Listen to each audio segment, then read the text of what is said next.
पुनः आप सभी का बहुत बहुत स्वागत है गुडविल द कैरियर वर्ल्ड में। बच्चों, आप सभी पिछले वीडियो में जो है श्रम विभाजन और जाति प्रथा का जो है लघु उत्तरीय प्रश्न उत्तर हम सभी कर रहे थे, जो आपके पाठ्य पुस्तक गोधूली भाग 2 में दिया गया है। महत्वपूर्ण प्रश्न उत्तर का जो है ये सेकंड पार्ट है, जिसमें पहले पार्ट में हमने प्रश्न 1 से लेकर प्रश्न 4 तक का बहुत डिटेल से किया था और उसी प्रश्न उत्तर के माध्यम से पूरे चैप्टर को हमने समझा था डिटेल से। तो आइए अब हम सभी बाकी बचे जो है प्रश्न संख्या 4 से लेकर प्रश्न संख्या 8 के जो है प्रश्न उत्तर को जो है इस वीडियो में देखेंगे। तो बिना देरी किए हुए आइए हम सभी प्रश्न संख्या 5 पर आ जाते हैं। और जैसा कि स्क्रीन पर दिख रहा है हम सभी के सामने प्रश्न संख्या 5 क्या कह रहा है? कह रहा है कि जाति प्रथा भारत में बेरोजगारी का एक प्रमुख और प्रत्यक्ष कारण कैसे बनी हुई है। यानी जो ये जाति प्रथा है ये जो है कैसे जो है बेरोजगार आदमी को कर रहा है। भाई साहब, पिछले वीडियो को आपने देखा होगा, उसमें हमने बहुत अच्छे समझाया है कि भाई अगर कोई व्यक्ति, जाति प्रथा का मतलब जन्म के आधार पर हमारा काम का तय कर दिया गया है, ठीक है। तो अब हमारे जो पिताजी करते थे हम भी वो काम कर रहे हैं और हमें करने की इच्छा नहीं है। हमने वो नाई वाला एग्जाम्पल दिया था, बाल काटने का काम हमारे पिता दादा ने किया, हम भी काम कर रहे हैं मगर हमारी रुचि नहीं है और पेमेंट ढंग से काट रहे हैं। बाल की जगह कान कटेगा तो सोचो पैसा की जगह थप्पड़ मिलेगा और कोई आपके पास आएगा नहीं, क्योंकि कहेगा भाई साहब इसके पास मत जाइए क्योंकि ये बाल नहीं कान काटता है, ठीक है। तो इसलिए हमारा रोजगार धीरे धीरे क्या होगा, समाप्त हो जाएगा, हम डिमोटिवेट हो जाएंगे और हमारा रोजगार समाप्त होने के बाद जो है हम कुछ भी नहीं कर पाएंगे, हम पैसा भी नहीं बदल पाएंगे, है ना। और साथ ही साथ बात करें, आज औद्योगिक का समय है, टेक्नोलॉजी का समय है, नए नए व्यवसाय आते जा रहे हैं, पुराने व्यवसाय समाप्त होते जा रहे हैं। लेकिन जाति प्रथा कहता है क्या कि आप जिस पेशा को कर रहे हो यही पेशा को आप कर सकते हो, पेशा बदल नहीं सकते हो। तो बताइए क्या यह प्रत्यक्ष बेरोजगारी का कारण नहीं है? आइए जो है प्रश्न उत्तर को जो बहुत अच्छे ढंग से देखते हैं और जो है समझते हैं। उत्तर में देखिए इतने अच्छे ढंग से आप उत्तर को लिख दोगे तो निश्चित जानो कि आपको मार्क्स बहुत अच्छे आने वाले हैं। कह रहा है कि जाति प्रथा भारत में बेरोजगारी का एक प्रमुख और बहुत बड़ा और सीधा कारण है ना। ऐसा इसलिए, है ना, ऐसा क्यों कहा जा रहा है? तो कह रहा है कि ऐसा इसलिए क्योंकि यह किसी भी व्यक्ति को जीवन भर के लिए एक ऐसे पेशा में बांध देता है ना, ऐसे पेशा में क्या करता है, बांध देता है जो उसको बदल नहीं सकता है। अगर किसी का प्रारंभिक पेशा आज के जमाने में ठीक से नहीं चल रहा है या उससे घर का खर्चा निकालना मुश्किल है तो भी उसे वही काम करने के लिए मजबूर किया जाता है, भले ही वह भूखा ही मर जाए। तो क्या बताइए जाति प्रथा अच्छा है? बिल्कुल नहीं है भाई साहब। आज के युग टेक्नोलॉजी और उद्योगों का है, इंडस्ट्रियल टाइम चल रहा है, नए नए टेक्नोलॉजी आते जा रहे हैं, जहां चीजें बहुत तेजी से बदलती जा रही हैं। ऐसे में लोगों को समय के साथ साथ अपना पेशा बदलने की जरूरत पड़ सकती है। लेकिन भारत की जाति प्रथा किसी भी व्यक्ति को अपना पैतृक पेशा छोड़कर कोई नया काम चुनने का इजाजत नहीं देता, भले ही वह उस नए काम में कितना भी माहिर क्यों ना हो, कितना भी एक्सपर्ट क्यों ना हो, है ना। तो इस तरह पेशा बदलने की अनुमति न देकर जाति प्रथा सीधे तौर पर बेरोजगारी को क्या करती है, जन्म देती है ना। तो प्रश्न उत्तर को जो है इतने अच्छे ढंग से उत्तर को लिखा गया है कि आप सभी को यह समझ में आ गया होगा। आइए हम लोग चलते हैं नेक्स्ट प्रश्न की ओर। और नेक्स्ट प्रश्न हम सभी के सामने है छठा प्रश्न। और छठा प्रश्न हम सभी के सामने क्या कह रहा है, आइए देखते हैं। कहता है कि लेखक आज के उद्योगों में गरीबी और उत्पीड़न से भी बड़ी समस्या किसे मानते हैं। यानी देखिए गरीबी है, मेहनत करके मजदूरी करके हम अमीर हो सकते हैं, या किसी को सताया जा रहा है, न्याय का सहारा लेकर जो है किया जा सकता है, क्योंकि उसकी व्यक्तिगत रुचि है कि मुझे इससे निकलना है ना। और वह किसी काम को तो कम से कम कर रहा है, लेकिन सोचिए जरा किसी व्यक्ति को ऐसा काम कर रहा है जिसमें उसका दिल नहीं लगता है, और जब दिल नहीं लगता है तो भैया उसका दिमाग नहीं चलेगा, वो और क्रिएटिव नहीं सोच पाएगा और वो एक्सपर्ट नहीं बन पाएगा। तो क्या बताइए उसका जो है मेहनताना उसको सही मिल पाएगा? क्या वो पैसा कमा पाएगा? नहीं कमा पाएगा। तो ये जाति प्रथा जो कि जन्म के आधार पर काम का बंटवारा कर रहा है कहीं से भी सही नहीं है ना। तो ये बहुत बड़ा गरीबी और उत्पीड़न से भी सबसे बड़ा समस्या माना गया है ना। और किन्होंने माना है? तो ये भीमराव अंबेडकर ने। आइए उत्तर को हम लोग देखते हैं बहुत अच्छे ढंग से। लेखक आज के उद्योगों में गरीबी और उत्पीड़न से भी बड़ी समस्या किसमें मानते हैं? जाति प्रथा को मानते हैं। ऐसा इसलिए क्योंकि गरीबी और उत्पीड़न का तो शायद संघर्ष करके दूर किया जा सकता है, हम उसको प्रयास करेंगे तो संघर्ष करके दूर कर लेंगे, लेकिन जाति प्रथा इंसान की काम करने की इच्छा और भावना ही को मार देता है।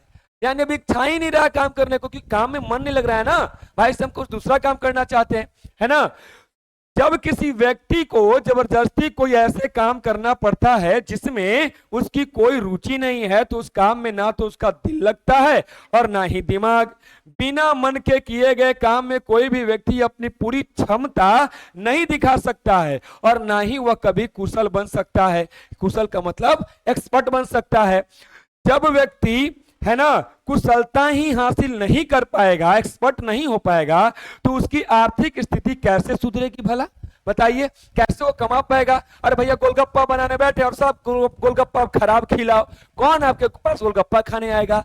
आप जो है मान लीजिए दुकान खोल के बैठे हुए हैं कि हाँ भाई हम जो है आपको बाल अच्छा काटते हैं, आइए काटेंगे, आप बाल की जगह कान काट रहे हो, आप जो बाल अच्छा नहीं काट रहे हो, कौन आपके पास बाल कटाएगा? है ना। तो भैया आर्थिक स्थिति बर्बाद होगा। इसलिए लेखक का मानना है कि यह प्रथा आर्थिक नजरिए से बेहद हानिकारक है और गरीबी से भी बहुत बड़ी जो है समस्या है। आइए यह प्रश्न को हम सभी ने देखा। आइए प्रश्न संख्या जो है हम लोग 7 में चलते हैं और देखिए प्रश्न संख्या जो है 7 हम सभी को जो है क्या कह रहा है। कहते हैं लेखक ने पाठ में किन प्रमुख पहलुओं से जाति प्रथा को एक हानिकारक प्रथा के रूप में दिखाया कि जो जाति प्रथा है ये कैसा प्रथा है? हानिकारक है, नुकसानदेह है, समाज को बर्बाद कर रहा है ना। तो आपको बताना है किन पहलुओं से दिखाया गया है। तो देखो भाई, पहले की ये जो जाति प्रथा है ये श्रम का विभाजन नहीं कर रहा, काम का बंटवारा नहीं कर रहा, बल्कि श्रमिक यानी काम करने वालों को बंटवारा कर दे रहा है ना, कि ये काम कर रहे हैं तो अब बड़ा हो गए, ये काम कर तो छोटा हो रहा है। और दूसरी बात करें तो ये जो है आपकी योग्यता के आधार पर नहीं है। तीसरी बात करें तो ये ऊंच नीच के भेदभाव में बांट देता है ना।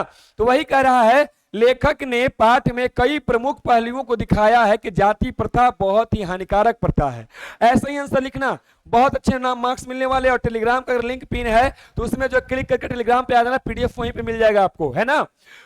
हानिकारक प्रथा है। पहला स्टार लगा के लिखेंगे क्या? अस्वाभाविक विभाजन। यह मजदूरों को उनकी रुचि या क्षमता के आधार पर नहीं बल्कि जन्म के आधार पर विभाजन करती है, जो कि क्या है?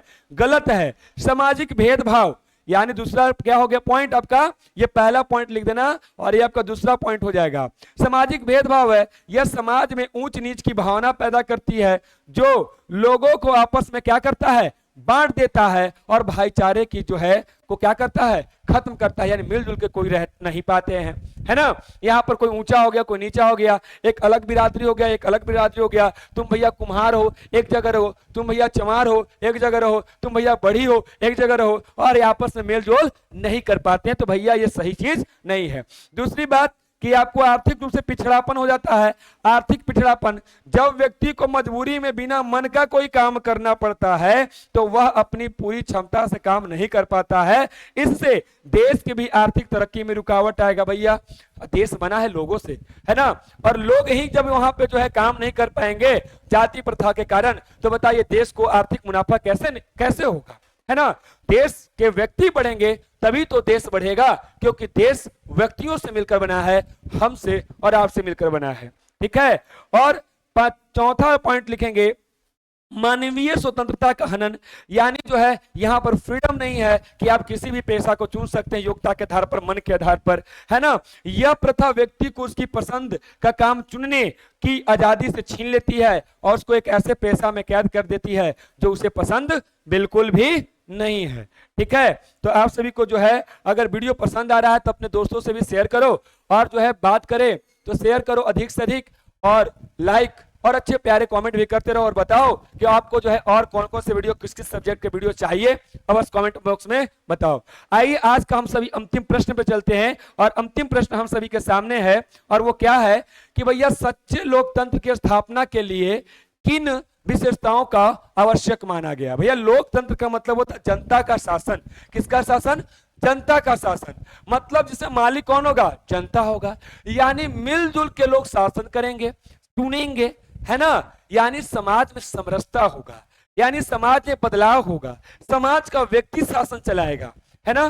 तो समाज का हर वर्ग का व्यक्ति रहेगा तभी तो शासन को चला पाएगा, मिलजुल कर रहेगा तभी तो चला पाएगा, भाईचारा होगा तभी तो होगा। तो लोकतंत्र का मतलब केवल जनता के शासन करने मात्र से नहीं है, एक सामाजिक ऐसा परिवेश बनाना जिसमें लोग मिलजुल के भाईचारे के साथ रह सके। जैसे दूध में पानी को मिला देने पर पता नहीं चलता है, वैसे ही समाज में किसी भी बिरादरी किसी भी जात का हो, एक साथ मिलकर रहे तो बिल्कुल जो है शानदार रहा जा सकता है। आइए हम सभी समझते हैं, डॉक्टर भीमराव अंबेडकर के अनुसार सच्चे लोकतंत्र की स्थापना के लिए कुछ खास विशेषताएं बहुत जरूरी है।